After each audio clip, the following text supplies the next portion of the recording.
Welcome into Lion Pride Sports here with head football coach Jed Stugart. I'm Andrew Rogers, and Coach, just first off, thank you for joining us today. Thanks, Andrew. Appreciate you having us here today. And for starters, I see you're wearing a bracelet that says FCA. I really want to ask you, how much does your faith and just the faith in general play into football and sports? Well, my whole career, really, I've been fortunate to have, I've always been an active member in the FCA. And in fact, one of a great mentor of mine when I started my coaching career out in northern Colorado, a great friend that really kind of helped me as a young coach kind of get started coaching in a different way. We call three-dimensional coaching and all that stuff. So I mean, it's really made a big impact in my life, and I realize I am where I am today because of my faith and know where that comes from. So it gives me that peace that sometimes being a football coach in the highs and lows, that grants me that peace that transcends all understanding sometimes. And I know you love the game of football. You played Absolutely. the game of football. What made you want to get into coaching from the start?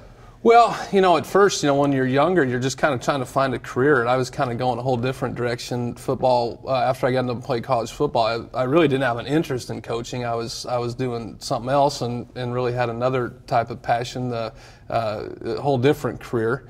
But that kind of led me back to helping a guy out at a high school a few years later, just to kind of pass some time. And before I knew it, the next year, I was volunteering at a college in Greeley, Colorado, at northern Colorado, and before I knew it, I was a graduate assistant, and it just kind of, all of a sudden, I was in the world, because obviously, when I did start coaching, I really I loved relationships with the players. I mean, you start realizing where they come from, the challenges they're trying to face in life, all these things that just go beyond just football, and I started realizing I just was able to have a good connection with them and learn from them. They learned from me. It was one of those things, and it just became a great passion of mine.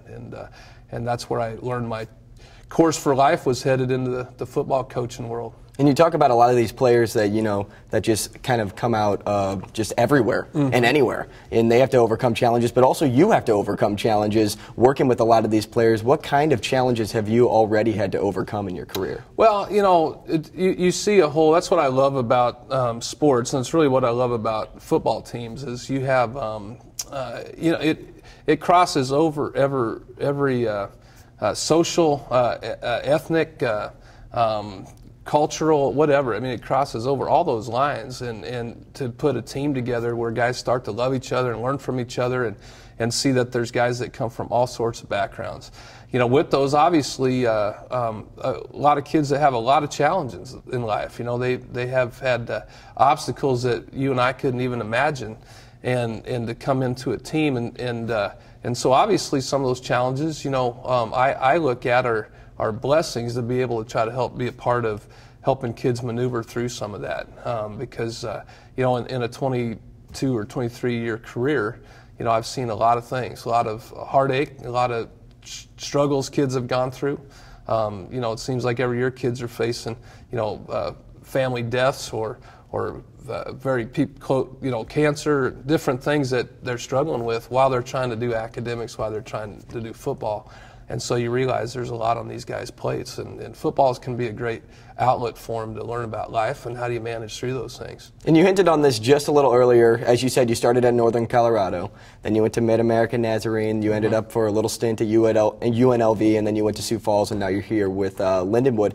Do you wish your coaching path was any different than what you already took, or are you pretty much straightforward and you think you're on the right path for good? I wouldn't change a thing about my career. One thing I'm not is I don't really. I'm not a guy that goes looking for jobs. I just, again, it'll all come back to my faith, and some people understand that. Some people think it's crazy, but at the end of the day, my career kind of exemplifies, or to me, it kind of proves my faith, just because I haven't really searched out for a job yet. I feel like I've been led to opportunities. I feel like when you get the opportunity to work somewhere, you do your job, and so that's it's been an exciting career. I always feel like I'm being prepared for something. I said in my press conference here, I felt like while I was at Sioux Falls, the last couple of years I just had a stirring where I felt like I was being prepared for something, and I wasn't sure what that was. And then just through the phone calls with Brad Wackler, our athletic director, and some of the things he said, it just confirmed to me that that's what I felt like I was being prepared for. It kind of felt like this is where I was supposed to be. So no, I don't have any regrets. I've loved every job I've had. Our family we all kind of like the excitement of moving around, trying new things, living in different. My kids have lived in a lot of places, and they've grown through that.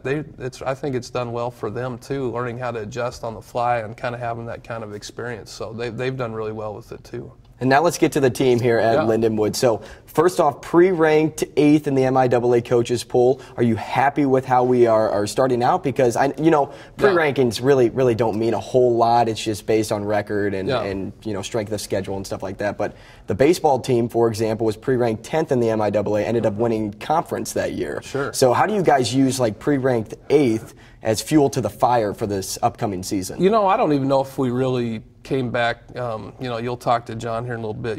We kind of came back together from the MIAA conference media day, and so when those polls came out, I guess on the way there, we get asked about it. I don't even know if we really talked about it with our team. I seriously don't look at that as any type of motivation. I don't really look at it because at the end of the day, coaches tend to vote where people finished. And so I don't think there's a coach in the world that is kind of that canned answer of saying, hey, we don't care about polls, but at the end of the day, you don't. And kind of the way this conference is in the MIAA, there's been historically a couple top teams that have been there for a long time, and then it just seems like you still have that midsection of teams that and so I never took it like it's even a slam at us. I think you look at historically the teams that are ahead of us and what their records have been over the years. I think it's just an example of the MIAA, how tough it is, of how many teams that kind of in the middle part of the conference that you can make a case to be either or. Our job is simply just go out and we have to we control the controllables, control what we can control, and be 1-0 each week. And the rest of that stuff takes care of itself. I don't know, honestly, in my career how many polls and teams I've been a head coach of where the preseason polls even ended up being that matched what it was. So I think we'll just worry about what we can control. Right.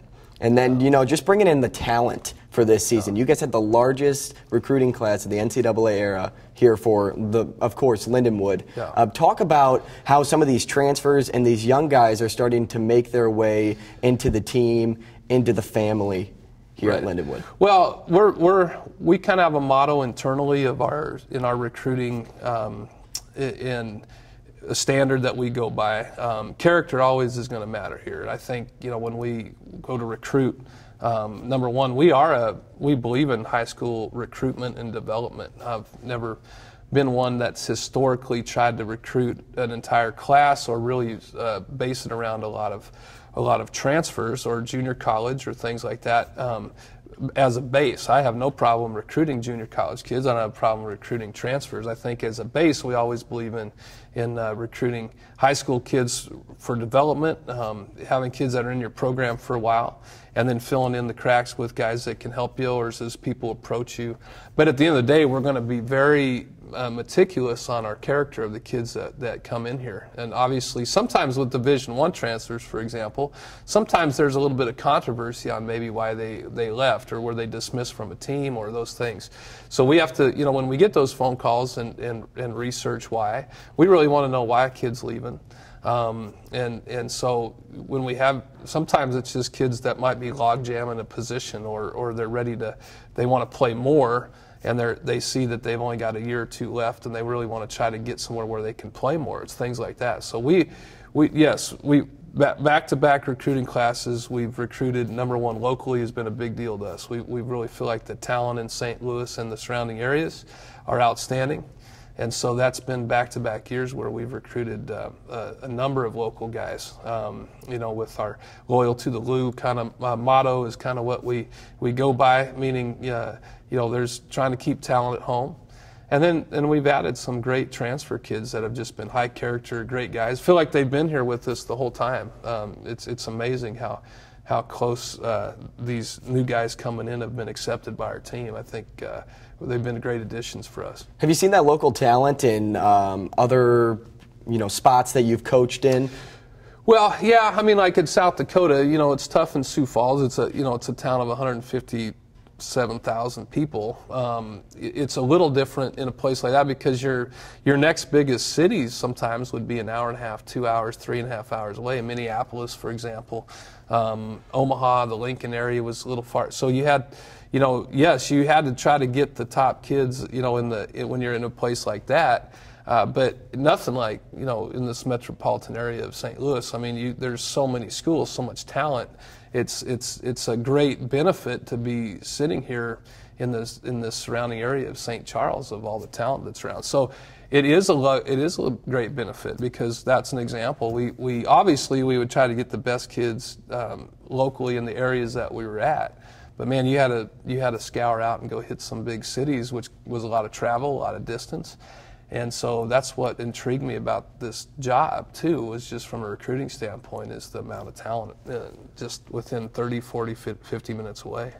And now, since we've talked about the team basically all together, now it's all about week one. What is the preparation looking like going into Washburn? Well, Washburn coming home, I should say. Yeah.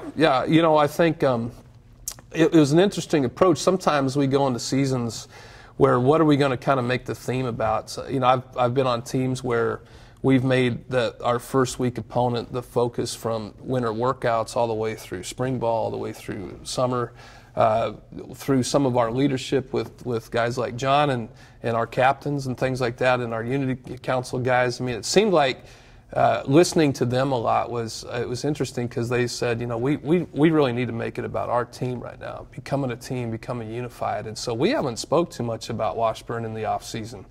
We were talking about ourselves, getting our house in order, getting guys bought in completely, work hard. And I've loved that strategy because the roar last night in our last team meeting, we had kind of a fun little rookie show celebration. It was just a fun time to be together and picked our captains, those things. But just that roar when I said, hey, Thursday we're on to Washburn, and it's just like this relief of saying finally we're on to our opponent. Now we've broke down a couple times, beat Washburn. I mean, yeah, we've talked a little bit about it, but now we have to get to work. We feel like our team's really come together. We feel like they're focused. And so now coach preparation-wise, we've been preparing for Washburn for quite a while. I mean, you kind of start that in the summertime and get some game plans put together already for our first few opponents. So coaches, we've been working hard at that. Now it's time to get our game plan put in for these guys and let them go hit somebody else. And that all starts with the turf, right? The brand new turf. Brand new turf. How are you guys liking that? Love it. Yeah, it's fun.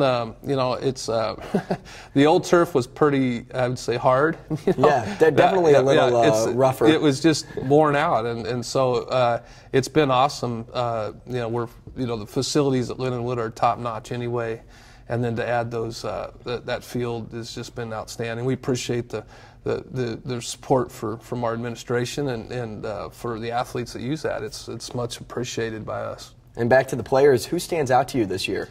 Oh man, that's a tough question because it's not a tough question. We'd be standing so much here. Talent.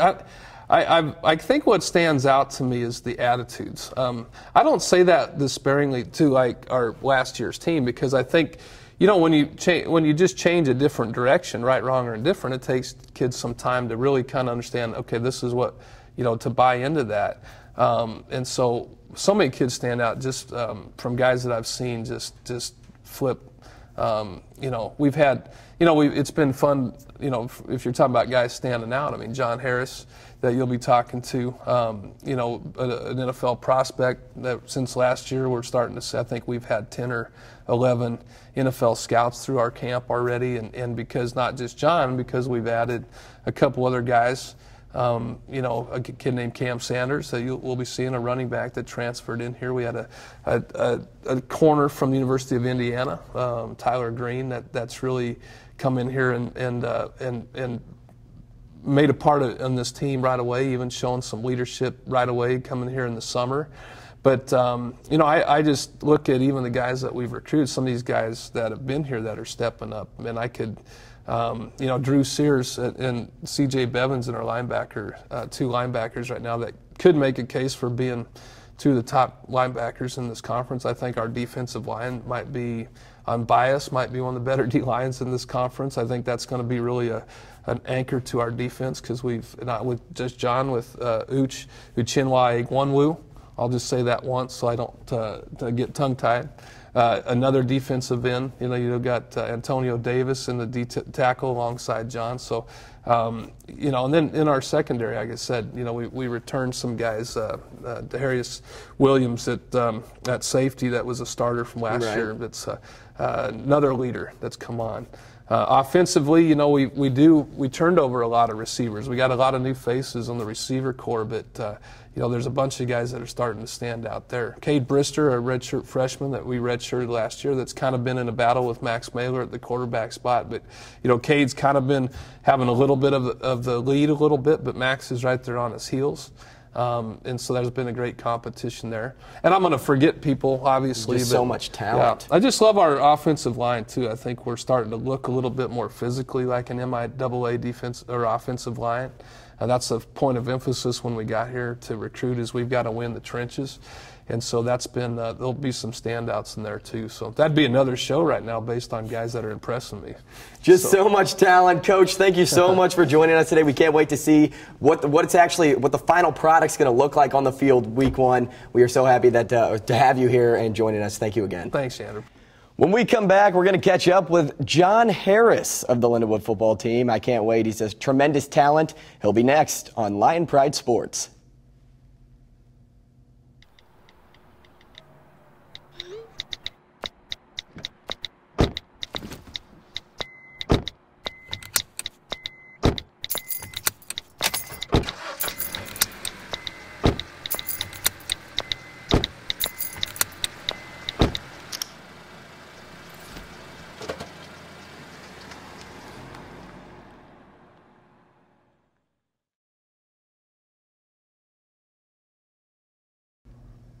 Welcome back to Lion Pride Sports, stepping away from coaching and now heading toward the player side of thing. We're here with John Harris from the defensive line. John, thanks for joining us. Thank you for having me. And then just talk about, for you, for starters, what's the season looking like? And just, you know, as a captain this year, what type of leadership roles have you had to take on already?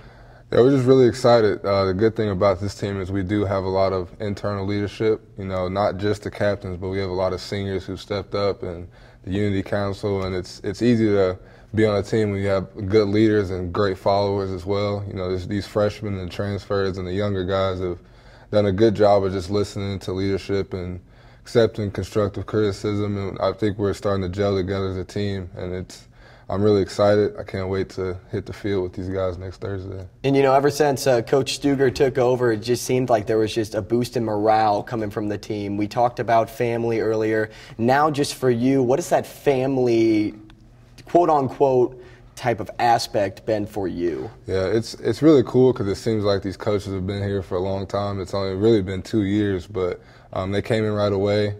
You could tell that they just really cared for us and loved us, and I mean, it was contagious. We started to see it within the team, and morale has been boosted, especially because we've seen so much improvement, especially from last year. And you know, we didn't have the record we wanted, but we're planning on fixing that this year, and we just continue to improve. We had guys who came back, and it didn't feel like we were completely restarting this camp. It felt like we just hit the ground running, and we were able to just get right into improving and just getting better as a team. And then just talk to me just for a second here. Bear with me. It's going to be a little funny. So I was never able to play football growing up. As you can tell, I don't really have the build for it, believe it or not. I don't know. That'll save that for a different day. But I want to get into a football player's mind here. Okay, so when you're preparing for a game, what type of things do you do? And you know, they may be a little weirder or superstitious, some may say, but just talk about, like, for those that don't know, what it's like to be a football player on game day.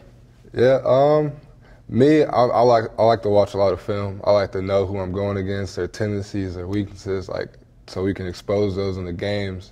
On game day, I'm actually pretty calm because if listen to too much loud music and move around too much, I'll waste more energy before the game than I will in pregame. So I try to just stay calm and just talk with my teammates. You know, we have a good meal, coach talks to us, but just you get a little nervous every now and then. It goes away when you get older. I don't really get as nervous anymore, but it's exciting. It's hard to control your emotions sometimes, but it's just exciting, and the preparation is really what makes a difference between you being prepared for the game, not what you do right before the game. If that makes sense. Yeah, it does. It does. I actually kind of saw you as the type of guy that would bang his head into a locker or something like that, and there would just be dents all over the place. No, you're just the film guy breaking things down so you know your opponent type of guy. That's awesome. So now, after you put on the jersey, you're running out of the tunnel. You're stepping onto the brand new turf. Oh, yeah. I know you got to love the brand new turf. And then you're just looking around you, and you just see that atmosphere. How much does that just pump you up for a game? It means a lot, especially because most of the time when I go out, I try to find my family. I try to text them before, try to see where they're sitting. And I mean, just seeing them out there, and I mean, just the roar from the crowd. I mean, the feeling is addicting. I'm gonna miss it after this season, but I mean, it just feels so good, especially just taking the field with your brothers, especially because you know how much work you put in, especially this first game, because we've been working towards Washburn since Christmas, like that break, and it's just going to feel so good taking the field with these guys. I can't wait. Just the anticipation is just killing not just you, but everybody on the team. Yeah. So talk about, how do you prepare for a team from winter? Like, how do you even do that? This year I think we changed it a little bit, because it seems like during spring ball and last offseason we were talking a lot about UCO. That was our first game last season. But this season we've really just been focusing on ourselves, because we know that if we do what we have to do, it's going to be hard to beat us regardless of who we're going against. So we've just been competing against each other. We've been running our own stuff, perfecting that, and we've just been going at it this camp. And we concluded camp last night, but when we come back on Thursday, we're going to really start focusing on Washburn. So we haven't too much been focusing on the first game, but I don't want you to think that we haven't been thinking about them at all. But we've been really focusing on ourselves so we can perfect our craft and really get good at what we do. And chemistry always comes first. If you don't have chemistry, you won't be able to perform as a full-out team on the field. It makes perfect sense, I should say. Now let's go back to you. Okay, so you got here in 2014. You redshirted, and then you kind of just worked your way up the totem pole. Third team MIAA, then last year first team MIAA, and you keep growing as an athlete, not only in your craft, but making players around you better at the same time. Talk about just how you have grown as a player here at Lindenwood. Yeah, I really learned a lot from the people around me. When I got here, I just kind of accepted my role. I was on a scout team, but I just gave all-out effort in that, and I ended up working my way into the two deep, and then because of an injury, I moved my way into the starting spot, and then when I got there, I just continued to improve. And I've had a lot of different coaches, which is kind of unfortunate, but I've learned something from every coach that I've been coached by. And I mean, just keeping an open mind and just accepting your role and always listening and accepting criticism. That's always a big thing for me. You just keep on improving. And I'm not a big accolades guy, but it's a blessing to even be considered, especially in this conference, one of the best. And that all, you talked about all these different coaches that you've had. That all has to start in high school at Waubonsie Valley. Did you have any role models there that really kind of took you under their wing, or like a mentor that really helped you grow as a player? Mm-hmm. My O-line coach, he was a big part of my success in high school. He was hard on me. He was really hard on me.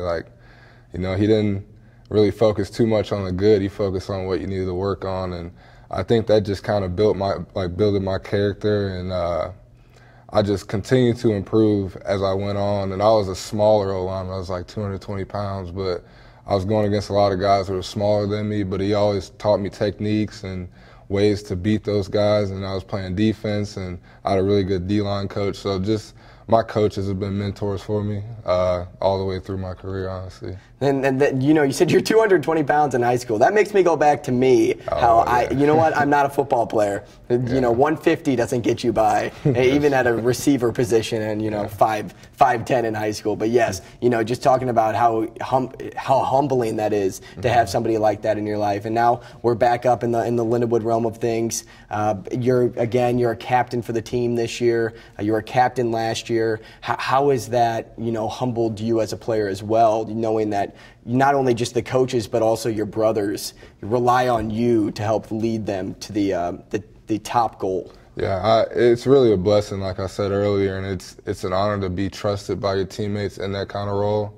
And it's not going to change who I am. I'm going to be the same person regardless of a title, but it's just I'm really honored that these guys respect me so much and they listen to what I say. And I think a lot of that just has to go with just building credibility and just doing the right things, being on time, showing up early, doing extra things myself. And people see that, and I hope that other guys kind of follow my lead and do those things as well. And it seems like we have a lot more of those guys on the team, not just me.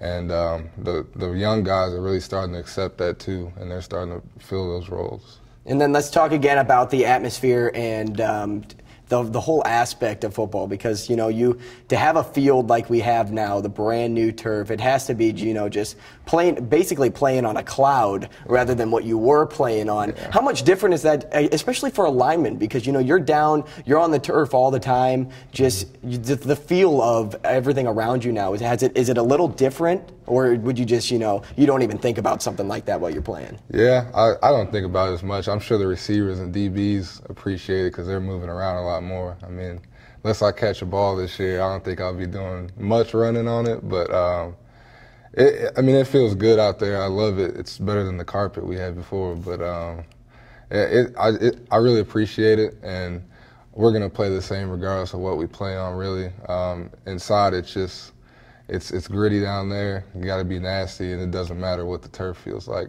You got to play the same. And then again, you're on the defensive side of the ball. Let's stick to defense since we're going to stay in your home territory. Yeah. Talk about a lot of the new guys on the defensive side of things and how they've kind of jumped into a new role that they probably, you know, didn't expect right away when they came to Lindenwood. Yeah, we have a lot of young guys who have just stepped up, and they may not be starting, but they're going to be key players for us. But we lost two ballers in Bakari and Ace last year, but we got T. Green, a transfer from Indiana, and he's filled his role really well, and he's been a leader on our team. And we have some other guys who just stepped up who were here before that are going to be big for us. And I mean, we had the young guys who were learning from the older guys, just being coachable, and I think that guys like Grady Daniels, he was behind Ace last year, and he learned a lot from him, and he was able to grow. And now he's probably going to step into a starting role. And we have a lot of guys who stepped up. And then we have Ooch on the defensive line, and he's going to be big for us. He's been a big playmaker this fall camp and in the spring. So I'm really excited. We got some new guys, some new weapons. And all that talent just kind of comes full circle. You know, it doesn't just start with one player on the D-line. Mm-hmm. And just like you, it goes from the D-line all the way back to the secondary. And if one person is out of order there, then it's going to be hard to work as a group. So, John, first off, again, thank you so much for coming out, joining us today. Good luck in week one and the rest of the schedule there from out. This is John Harris, and thank you again, John. Thank you for having me. For myself, Andrew Rogers, this has been Lion Pride Sports.